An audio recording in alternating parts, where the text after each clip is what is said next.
Okay, so magandang gabi po sa ating lahat at muli tayong mag-aral ng salita ng Diyos para po sa ating Bible knowledge of the day for today.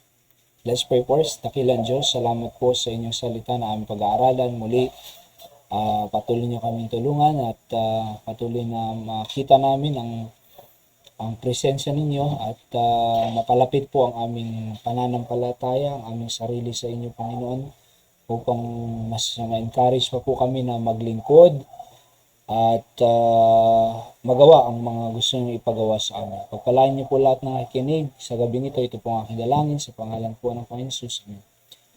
Matcha po muna tayo ho. 11 verse 25. Ang sabi ng Bible, at that time Jesus answered, said, I thank thee, O Father, Lord of heaven and earth, because thou hast hid these things from the wise and prudent, and hast revealed them unto babes. Verse number 26. Even so, Father, for so it seemed good in thy sight.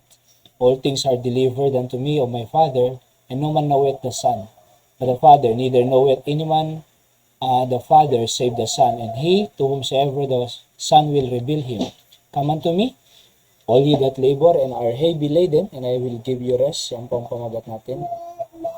Take my yoke upon you and learn of me, for I am meek and lowly in heart, and ye shall find rest unto your souls. For my yoke is easy and my burden is light. Verse number yan. Okay, so sabi ng Panginoon, I will give you rest.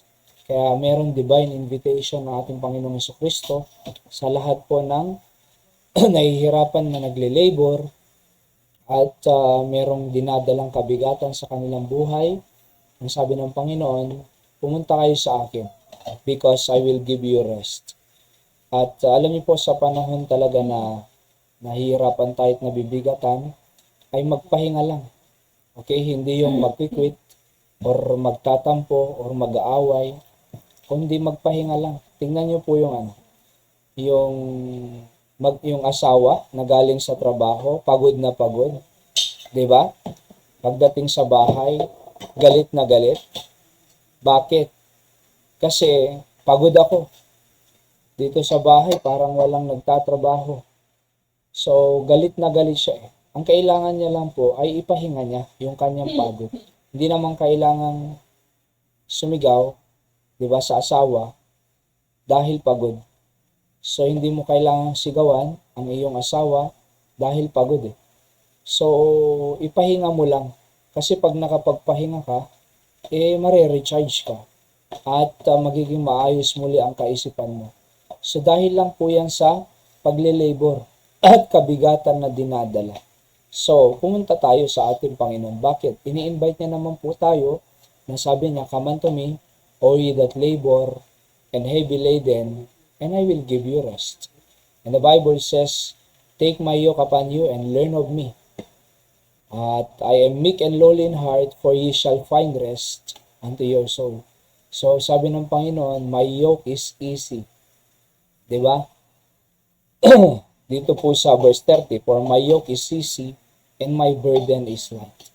So, yung yoke po, yung nilalagay po sa batok ng po yun, kalabaw or baka nung araw sa pag-aaralo, roro, o kaya sa pagdadala ng kariton.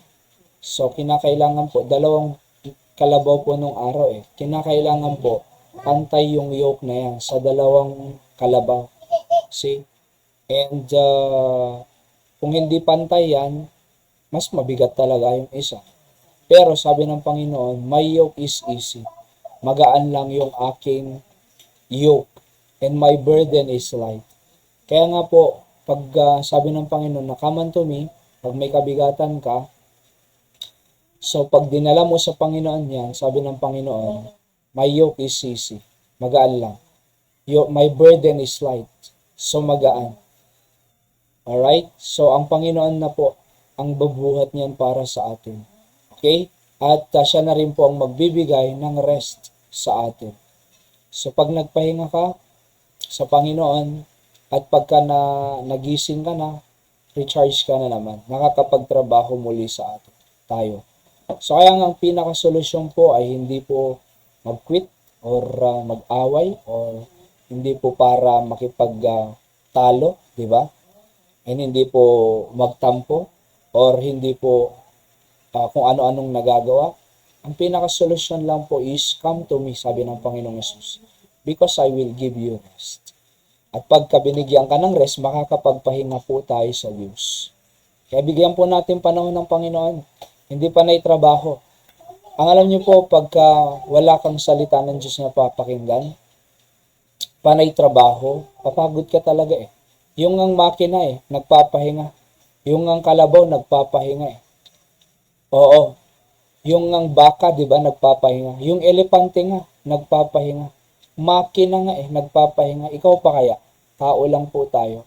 So, kinakailangan din po tayong, di ba, ibigay po natin din po yung araw para sa ating Panginoon. Mga Hudyo, talagang pag-Sabat po yan. Alright? Sabado. Sa mga Hudyo po, nagre-rest po talaga yan. Walang trabaho, kapatid. Sagrado po sa kanila yan Hanggang ngayon, no, may mga ilang gumagawa po niya.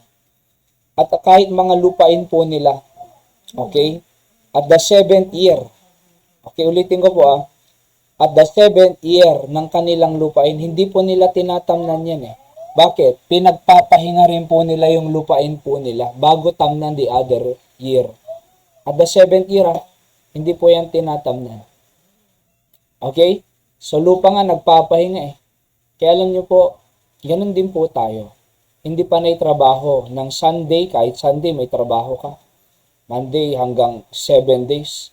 Sabi nga ng Panginoon upon the first day of the week. Diba?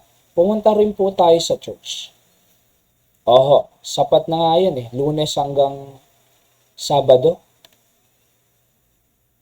Trabaho ka. Linggo na nga lang Parang ang illustration yan, merong isang tatay na namingwit. Nakuha niya 7 na isda, tilapiyang malalaki.